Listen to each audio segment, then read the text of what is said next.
Hello everyone, good morning. তোমরা দেখছো Mampi daily blogs. তোমরা সবাই কেমন আছো? আমি অনেক ভালো আছি। তো আজকে সকালে একটা রেসিপি করবো, মানে পুরি আর একটু ঘুগনি বানাবো।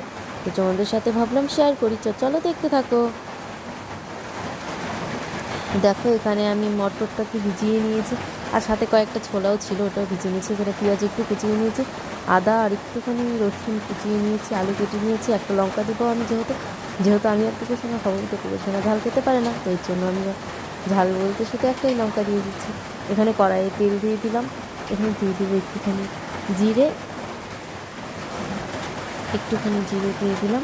জিরে দেওয়ার পরে এখানে আমি দিয়ে দেবো রসুন আর আদা কুচিটা। দিয়ে একটু বেশি করে, একটু ভালো করে একটু ভাজা ভাজা করে তারপর আমি এর উপরে দিয়ে দেবো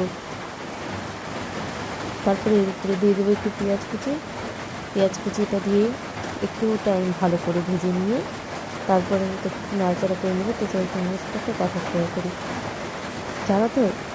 যারা নাকি বলে না যে তুমি ভিডিও কেন করছো, তো ভিডিও যখন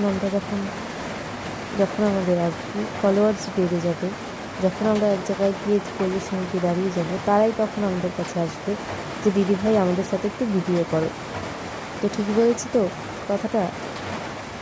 তোমরা সবাই একটু কমেন্ট করো যে আমি ঠিক বলেছি কিনা। দেখো, গল্প করতে করতে পেঁয়াজটা আমার ভাজা হয়ে গেছে।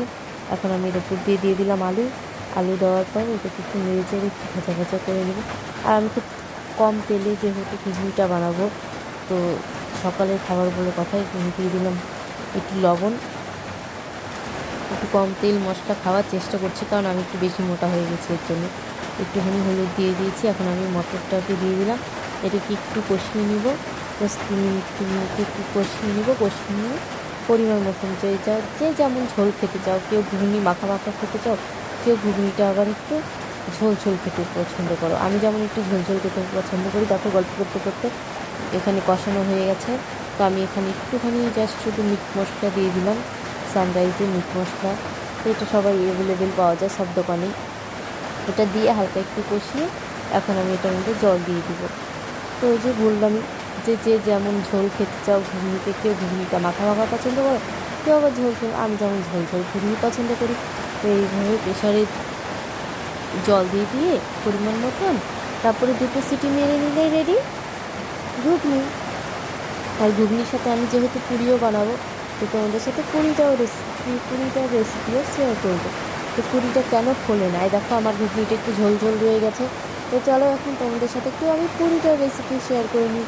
এখানে নিয়ে নিচ্ছি পরিমাণ মতন আটার সাথে দিয়ে দেবো একটুখানি লবণের পর দিয়ে দেবো একটু চিনি দিয়ে দুটোকে একটু ভালো করে মিক্স করে নিয়ে তারপরে এটার মধ্যে আমি দিয়ে দেবো তেল।